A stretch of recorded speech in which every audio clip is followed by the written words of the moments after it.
السلام علیکم د J91 نیوز موږی خبرونه کې او پیرویا تاسو ته هرکلی وایو د موږی خبرونه کې اولین خبر تاسو ته درکو چې د کوخړ د تحصیل د ادم هیل کې یو علاقې کې د باران په وجه نه هغه یو کور ته د تهاني ته د ننتلې دی چې په تهانه کې د کور پوره خاندان دی هغه پکې اوده ول سپی چې په هغه کې هغه د پوره د یوې خاندان 11 کسان پکې مړ شوي دي او د 9 کسان کې پوره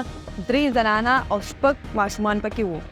او تاسو درکو بل خبره په ضلع پورم کې د دوه قبیلو ترمنځ د ځمکې چې کوم جګړه روانه وه نه هغه پوره ورځ وچلېده چې په هغې کې 49 کسان پکې مړه شوي دي او 226 کسان پکې زخمي شوي دي. خو د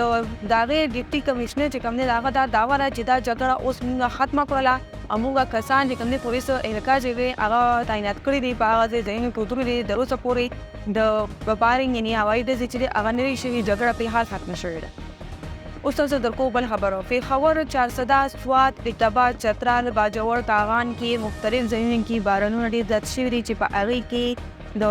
لینډ سلایډینګ خطره هم پکې راغلې ده او د دې نه علاوه په هغې کې مختلفو ځایونو کې دومره باران شوي چې یو پکې مور یو پکې زوی ساره 8 کسان پکې هم مړه شوي دي او 15 کسان پکې زخمي دي. اوس تاسو درکو بل خبرو په چارسده مندرې کې په یو د بل روز سره جګړه وکړه او یو په زړه کې ته هغه د وچرې ته ټوپک یا تمانچه راوړله او هغه وویشتو او بابا دې مړ کړو.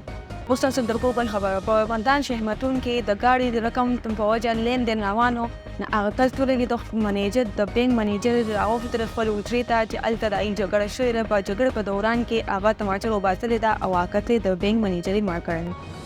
اوس تاسو درکو د ټولو اخري خبره په باجوړ کې بد امنۍ او د امن امان د ختمېدو په وجه